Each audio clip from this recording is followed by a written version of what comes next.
When Peter first meets Jesus, Jesus looks at him and he says, "You're Simon Bar-Jonah," or in our modern day, we'd say, "You're Simon Johnson, son of John, but you're going to be called Cephas." And in our day, if somebody gives someone another name, it tends to be because they see some kind of potential in them, that they think, okay, you're on the road to becoming this. I don't think that's what happens with Peter. It's not that he saw rock-like potential in Peter. Jesus was speaking to Peter about a supernatural transformation that was going to happen in Peter's life. As we trace the story of Peter throughout the Gospels, it's so interesting, isn't it? He is so impetuous. That's the way we think of him.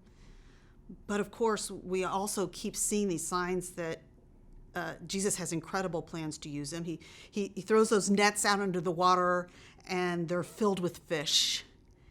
And then he's told he's going to become fishers of men. And as we think forward in the Bible story, we realize that, even into Pentecost, on that day, in a sense, Peter's going to throw out his net in the city of Jerusalem, and it says that 3,000 souls are saved. It's like they're being drawn into the net. And later he goes into Gentile territory and he shares the gospel, and they're drawn into the net.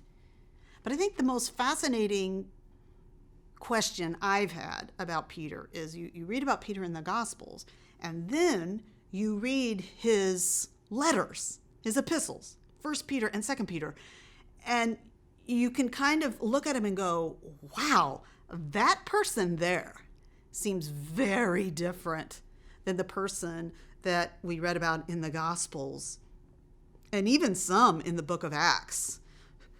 How did this happen, that this Peter, who was so adverse to suffering, so that when Jesus says he's going to go to the cross, and Peter says, "Oh, may it never be, don't even say it, Jesus," and yet you get to the book of Peter, and he's telling us over and over again how to suffer as a good soldier of Jesus Christ, and to be patient in suffering, and to expect to suffer.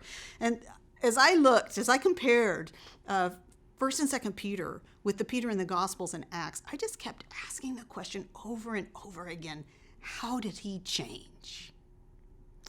It's a pretty good question to ask, because you see, if you and I have any hope of changing, that change has to come about in exactly the same way.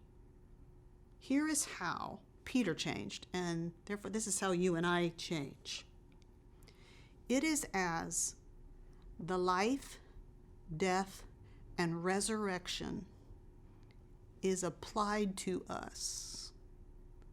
We are transformed on the inside. Now, maybe that just sounds very like religious speak, but honestly, isn't this everything we long for and hope for? If we look at our lives and we just think, can I ever change? Will I ever change? We change as we become united to Christ. And my friend, as you are united to Christ, and the life, death, and resurrection of Jesus Christ is applied to your life, you will experience the change that you long for.